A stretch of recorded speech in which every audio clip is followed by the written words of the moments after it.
ఎన్టీఆర్ జిల్లా కంచికచెర్ల రెవెన్యూ కార్యాలయంలో అగ్ని ప్రమాదం చోటు చేసుకుంది. పలు కీలక దస్తావేజులు మంటల్లో కాలి బూడిదయ్యాయి.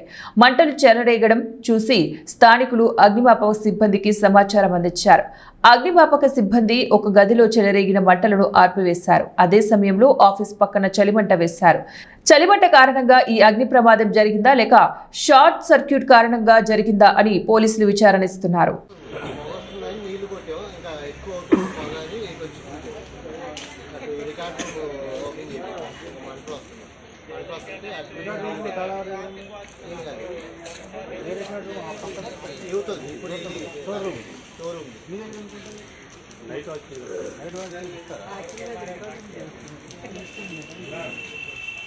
అది వేరే బ్రేక్ చేసింది మేడం ముందని లేదు కొంత సేఫ్ సైడ్ ఉంది స్మోక్ అంతా బాగా పెట్టేసింది మొత్తం కిటికీలు అన్ని గొప్పం చేసుకుని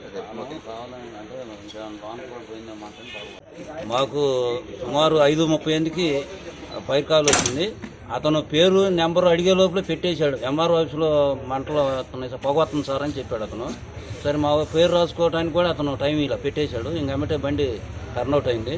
మేము వచ్చేసరికి ఇక్కడ ప్రమాదం జరుగుతుంది, పొగ వస్తుంది, మంటలు కూడా ఉన్నాయి. నీరు అంటే వాటర్ కొట్టి పక్క రూమ్ కూడా తాళం బాగలు కొట్టి చూసాము. అక్కడ ఏమైనా అగ్ని ప్రమాదం ఏమైనా పక్క రూమ్లో కూడా జరుగుతుందేమని. పెద్ద ప్రమాదం ఏం కాదు, ఇవన్నీ పాత రికార్డు అంటున్నారు. కాకపోతే ఇప్పుడు ఫైర్ ఎలా జరిగింది అంటానికి ఒకవైపు ఏమో చలిమంట ఎత్తున్నారు, ఒకవైపు ఏమో షార్ట్ సర్క్యూట్ ఏమో డౌట్. రెండింటి మీద మేము ఎంక్వైరీ చేసి చెప్తాం.